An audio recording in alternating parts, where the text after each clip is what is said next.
know that we just passed 500,000 subscribers, and I am working on a video to celebrate that, but I have to delay it because Viego got even more lore.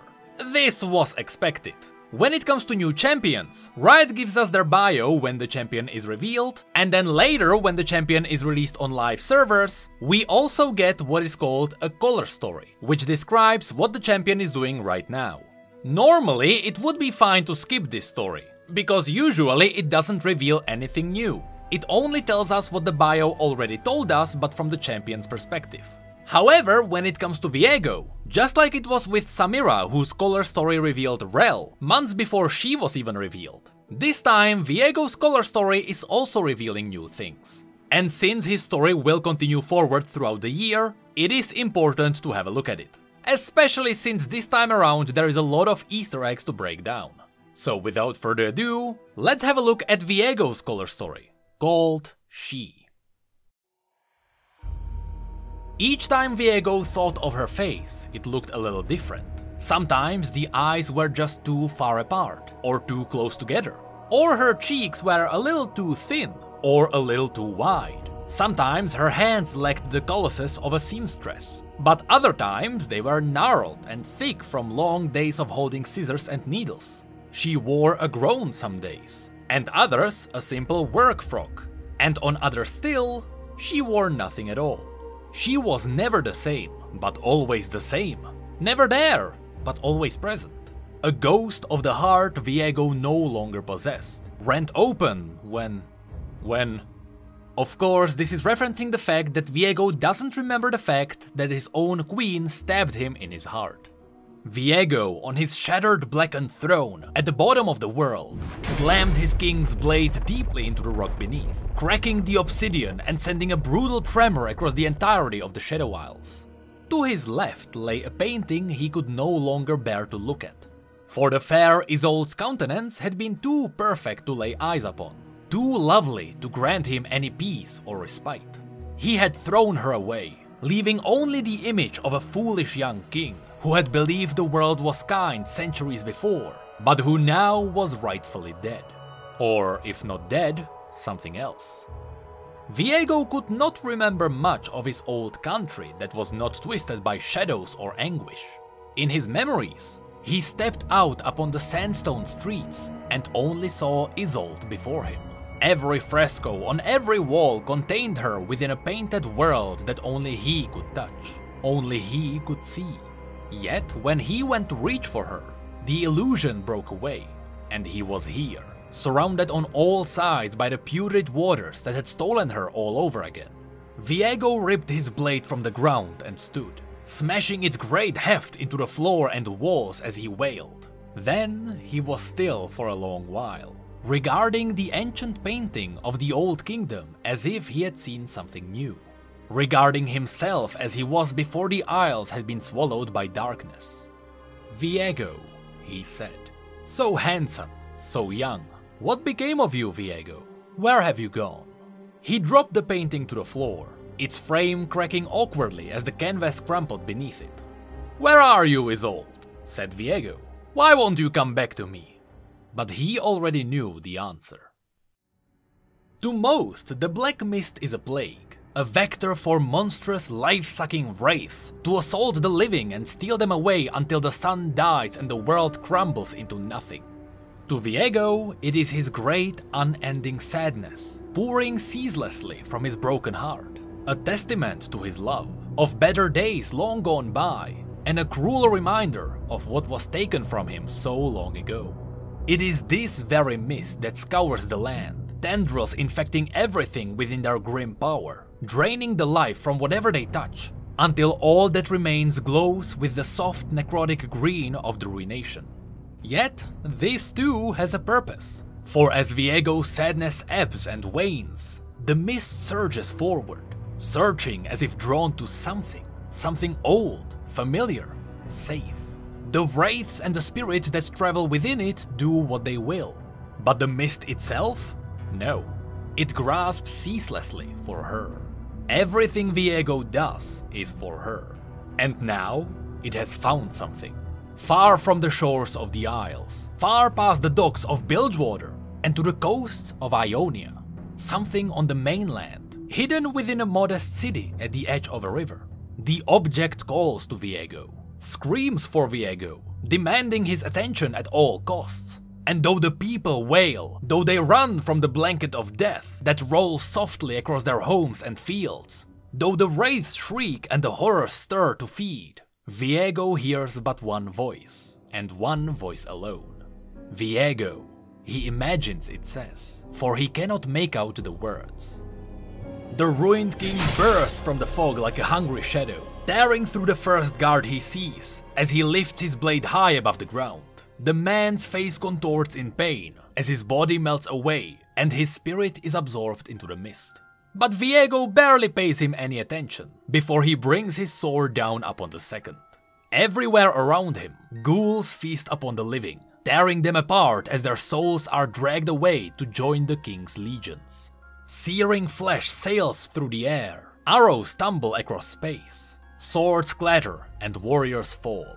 It does not matter to Viego. He raises a single hand before the city's great wall, and the mist rushes forward, stones falling away as the structure becomes tainted with decay. Viego simply steps across the threshold, and suddenly he is through. He cuts down 2 more men as he moves silently towards the source of the voice, then another. They mean nothing, none of them bear any weight, and not one matters at all. Their spirits simply rise behind him to do as he wills. The ruler of the city now stands before him, a proud man protecting a treasure of some kind, Viego is sure. But as a fellow leader, as a skilled warrior, perhaps he would make a better vessel than Hungry Spirit. "Stop," says Viego, raising a single hand once more.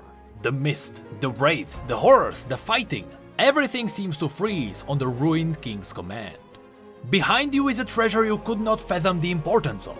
I will see it returned to me, and in exchange, you will serve me personally." The man seems to stumble upon his words, grasping at something he cannot quite muster the courage to speak. But Viego gives him time, and slowly the words form on his lips. "If I give you this treasure, will you spare the city?" The ruined king seems disappointed. Whether he ponders an answer or reflects on the situation, this man will never know, as Viego suddenly appears above him, his great blade slicing down through the heart of this small, frightened warrior king. His body slides harmlessly down the massive greatsword, as blackness spreads across his skin. Viego rips the door behind him open, and there the treasure lies. An old, worn-down music box, a gift from Viego's wedding day, whispering something he cannot quite remember. It seems possessed by grief, by boundless, immeasurable sorrow. But Viego simply holds it before his eyes, imagining the soft smile that will surely dance across Isolde's face the day he sees her again.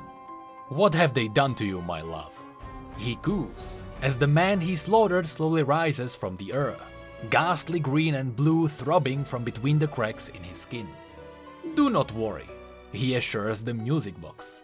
"I will find you. It is simply a matter of time." And with that, Viego is gone, vanishing as wraiths devour the city. So that was Viego's color story. It may seem like it didn't reveal much, but it actually goes deeper than people think. So let's quickly dive into some of the important bits. First of all, at the very beginning, when Viego is trying to remember Isolde, the image in his head changes. This may be because the last time he had seen Isolde was literally 1,000 years ago. And it could be because apparently Isolde was working hard in her life. But on top of that, it is hinting at the fact that Viego is getting delusional.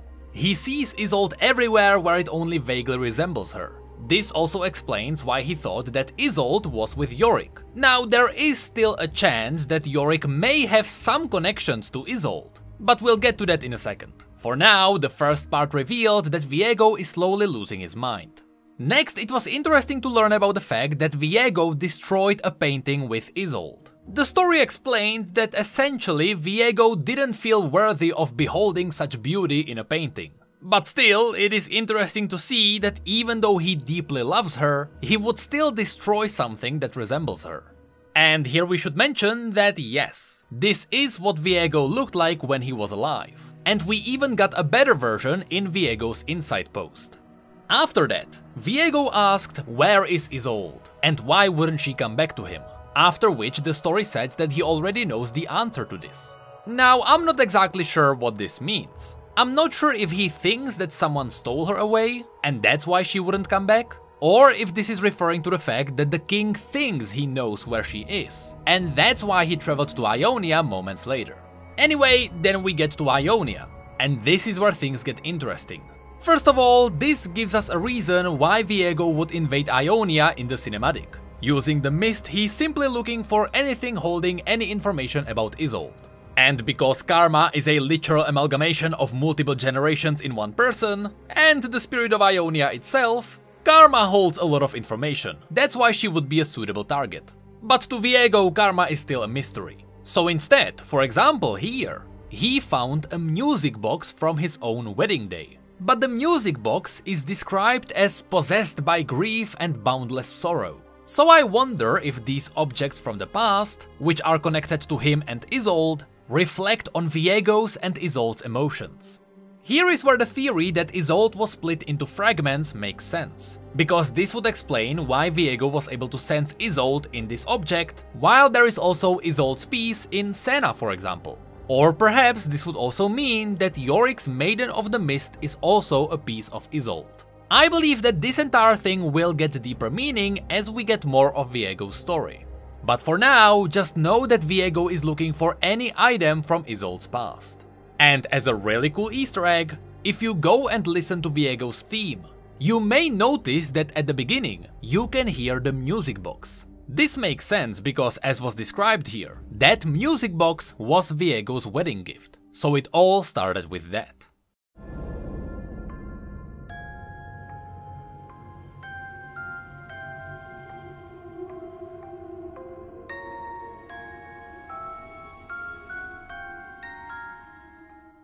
And finally, to close this video, let's mention another new reveal and what may come in the future.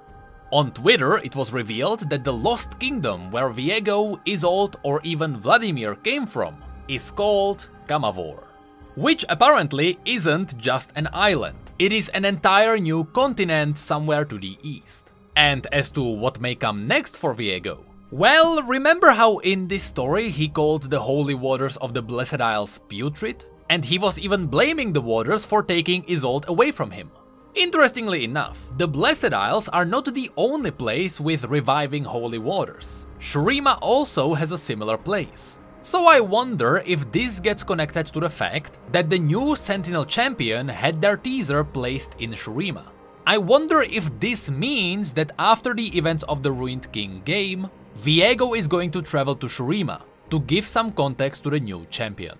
From a certain point of view, this would be funny. Because after surviving a world-ending invasion from the west, the Ishtali would now also fight another world-ending invasion from the east.